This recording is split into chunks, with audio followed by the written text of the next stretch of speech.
আজকে বাজার থেকে গরুর মাংস নিয়ে আসলো। গরুর মাংসগুলো হচ্ছে খুবই ভালো ছিল, এখানে সিনার মাংস।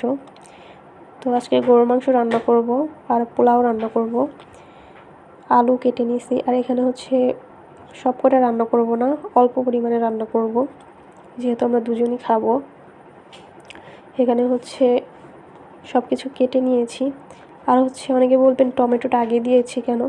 টমেটোটা আগে দিচ্ছি কারণ আমি হচ্ছে তরকারি কালারের জন্য টমেটোটা দিই, এমনি আস্তে আস্তে থাকার জন্য দিই না। টমেটোটা দিলে তরকারি কালারটা হচ্ছে একটু সুন্দর আসে, এই জন্য হচ্ছে দিছি। তো এখানে প্রয়োজনীয় সব ময় মশলা দিয়ে নিব।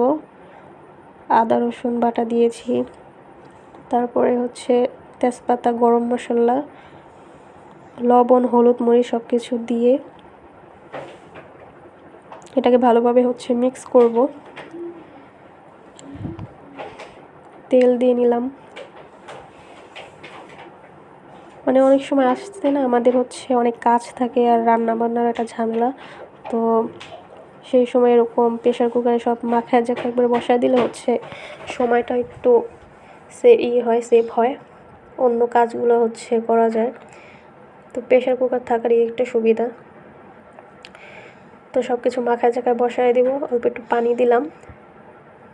2-3টা শীষ আসার পরে হচ্ছে ঝোল দিয়ে দিব।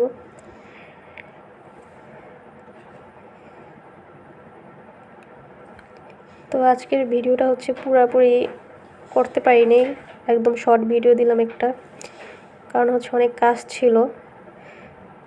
তো এখানে হচ্ছে আমার মাংসের ফাইনাল লুক। তো সবাই কমেন্টে জানাবেন কেমন হয়েছে। এরপরে হচ্ছে আমি রান্না করব পোলাওটা।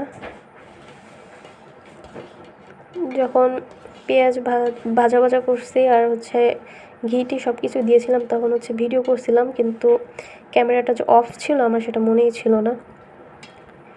তো এরপরে হচ্ছে পানি দিয়ে দিছি, গরম পানি দিয়েছি। এই তো আমার পোলাও রান্নাটা হয়েছে, দুধও দিয়েছি সাথে। তো আমার রান্না শেষ, এখন আপনারা আমার ছেলের পড়া শুনে আসুন।